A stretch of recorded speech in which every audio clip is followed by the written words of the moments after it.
Hello friends, मैं हूं CA रुचि गोयल। जैसा कि अब आप जानते ही हैं कि जीएसटीआर 3B जो है वो ऑटो पॉपुलेट होगी आपके जीएसटीआर 1 और 2B के डेटा से। तो काफ़ी क्वेरीज आ रही थी कि कैसे पॉपुलेट होगा डेटा जीएसटीआर 1 का 3B में और 2B का जीएसटीआर 3B में। तो इसी को लाइव दिखाने के लिए मैंने वीडियो बनाया है। होप आपको ये रेलिवेंट लगेगा। अगर रेलिवेंट लगे तो आप इसको सबके साथ शेयर ज़रूर कीजिएगा। तो अभी तक मैंने आपको सिर्फ नोटिफिकेशन एक्सप्लेन किया था कि नोटिफिकेशन क्या बोलता है, कि कहाँ से क्या डेटा जाएगा। अब मैं आपको आज वो एडवाइजरी बता रही हूँ जो पोर्टल पे आया है, जिसमें आप डिटेल बताता है कि कौन से टेबल में डेटा जो है कहाँ से पॉपुलेट होगा। जैसे कि आप देख सकते हैं ये स्क्रीन पे ये बताया है इन्होंने, auto population of details in form GSTR 3B from GSTR 1 and 2B। Auto populate details in form 3B कैसे आएंगी? Auto population system complete details in form 3B has been enabled for taxpayer filing the form GSTR 1 on monthly basis. तो एक और भी query बार बार आ रही थी कि अगर आप जीएसटीआर 1 क्वार्टरली फाइल करते हो तो जीएसटीआर 3B कैसे पॉपुलेट होगी। तो मैं क्लेरिफाई कर देती हूँ कि अगर आप मंथली फाइल करते हो जीएसटीआर 1 तो ही जीएसटीआर 1 का डेटा 3B में जाएगा, नहीं तो वो नॉट फाइल्ड लिखा हुआ आएगा।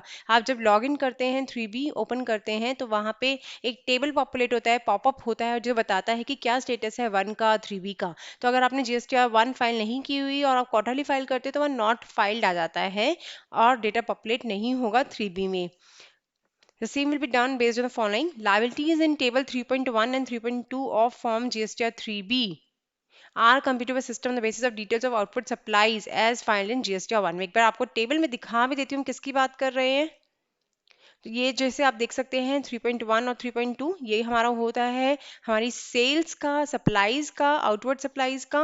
तो ये वो सप्लाईज हैं जो कि जीएसटीआर 1 से आएगी और ये तभी आएंगी जब आपने जीएसटीआर 1 फाइल की होगी। अगर आपने करंट मंथ की फाइल ना की हो ड्यू डेट तक तो ये पॉपुलेट नहीं होगी। इनफैक्ट अगर आप क्वार्टरली फाइलर्स हैं तो भी ये पॉपुलेट नहीं होगी।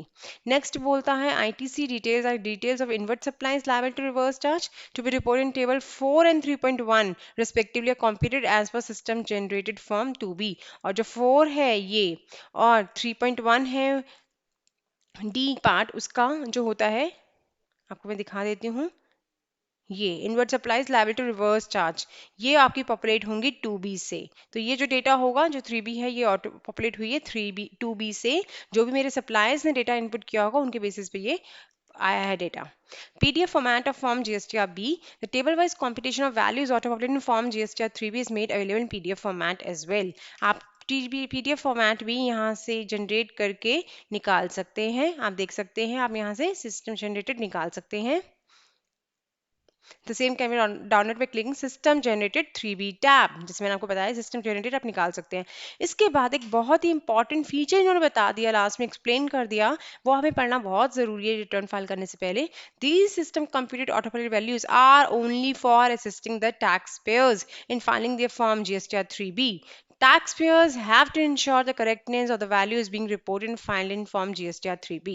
ये टैक्स पेयर की रिस्पॉन्सिबिलिटी है कि वो इंश्योर करे कि डेटा बिल्कुल सही है। ये सिर्फ आपकी रेफरेंस के लिए, आपकी हेल्प के लिए है। एक इंपॉर्टेंट पॉइंट यहाँ मैं कवर करना चाहूंगी और वो ये पॉइंट है कि आप ये कहा जा रहा है कि आप आईटीसी में वही क्लेम कर सकते हो जो आपके 2B में आ रहा हो। ठीक है, आप ध्यान से सुनिएगा। आईटीसी में वही क्लेम कर सकते हैं जो आपके 2B में आ रहा हो और उससे 10% एक्स्ट्रा आप क्लेम कर सकते हैं। This is the maximum amount as per rule 36(4). लेकिन हो सकता है कि आपकी 2B में कोई ऐसा इनवॉइस भी आ रहा हो जो आप ऑलरेडी क्लेम पहले ही कर चुके थे।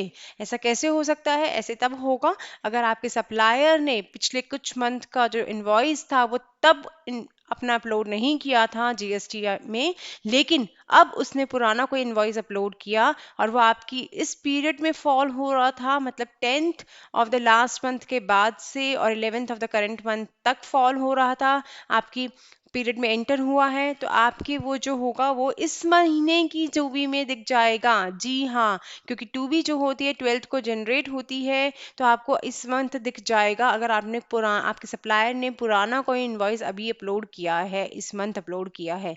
तो हो सकता है आप सिस्टम कंप्यूटर की वजह से उसे इनपुट ले लें जबकि आप एलिजिबल ही नहीं है, क्योंकि हो सकता है आपने वो ऑलरेडी पिछले मंथ या उससे पिछले मंथ या जिस मंथ का भी वो आईटी था आपने क्लेम कर लिया था, क्योंकि पहले हम प्रॉपरली रूल को अप्लाई नहीं करते थे, 10% वाली रूल को कंसिडर नहीं करते थे, हम पूरा का पूरा जो भी अवेलेबल आईटीसी होता था, जो हमारे अकॉर्डिंग हमारा आईटीसी होता था, हमारे बिल्स के बेसिस पे जो आईटीसी होता था, हम उसे क्लेम कर लेते थे। तो हो सकता है आपने पुराने पीरियड का आईटीसी क्लेम कर लिया हो, लेकिन क्योंकि सप्लायर ने इनवॉइस अब अपलोड किया तो आपके इस मंथ की 2B में दिखा और यहाँ ऑटो पॉपुलेट हो गया, तो ध्यान रखिए उसे आप दोबारा से क्लेम नहीं कर सकते। जो आईटीसी आप ऑलरेडी एक बार क्लेम कर चुके हैं वो आप दोबारा से क्लेम नहीं कर सकते, just on the saying that वो 2B में अपीयर हो रहा था। तो ये बात आपको बहुत ही ध्यान रखनी पड़ेगी, ये सिर्फ आपके रेफरेंस के लिए है, आप इस पे रिलाई मत कीजिए, इसको अपनी कंसिडरेशन जरूर दीजिए इस पे। नेक्स्ट पॉइंट बोलता है the system will prompt the taxpayers with an alert in cases where the variance of the edited values from the auto-populated values is higher than a particular threshold. The taxpayer can change edit the auto-populated values in Form 3B. वैसे मैंने आपको बता ही दिया है कि red और blue दो तरीके की टेबल्स हाईलाइट होंगे। ब्लू तब होगा जब आपकी वैल्यूज बिल्कुल सही होंगी, रेड तब होगा जब आपने जितनी अलाउड लिमिट है उससे ज्यादा का आईटीसी क्लेम कर लिया। In case taxpayer has not filed GST1 for a period, system generated summary will display respective values are not filed. Similarly, in Form GST2B is not generated, system generated values will display the respective values not generated. 2B भी अगर file अपनी 2B जब generate होती है उससे पहले open करके देखना शुरू किया अगर आपने GST या 3B तो वो आपको not generated दिखाएगा। If the taxpayer entered and saved any values in Form GST या 3B before auto population, the saved values will not be changed or written. लेकिन वहीं अगर आपको GST या 3B पॉपुलेट होने से पहले ही आप कोई वैल्यूज इसमें इनपुट कर देते हो तो वो उसे ओवरराइट नहीं करेगा, क्योंकि ये सिर्फ रेफरेंस के लिए वैल्यूज जनरेट हो रही हैं, ये इसका मतलब ये बिल्कुल नहीं है कि आपको यही वैल्यूज फाइल करनी है। Table 5 and 6.2 of Form GST is not a part of PDF and will not be auto populated by the system. ये दो जो नीचे वाले हैं ये एक्चुअल बेसिस पे हैं और ये आपको खुद फाइल करने पड़ेंगे, ये ऑटो पॉपुलेट बिल्कुल भी नहीं होने वाले। तो ये वर्ड बाय वर्ड मैंने आपको एक्सप्लेन कर दिया है कि 3B कैसे बनेगी, क्या इसका टेबल है वो क्या रिफ्लेक्ट करेगा, डेटा कहाँ से आएगा और क्या सावधानी आपको बरतनी है आईटीसी कंप्यूट करने से पहले, जो एलिजिबल आईटीसी है वो निकालने से पहले।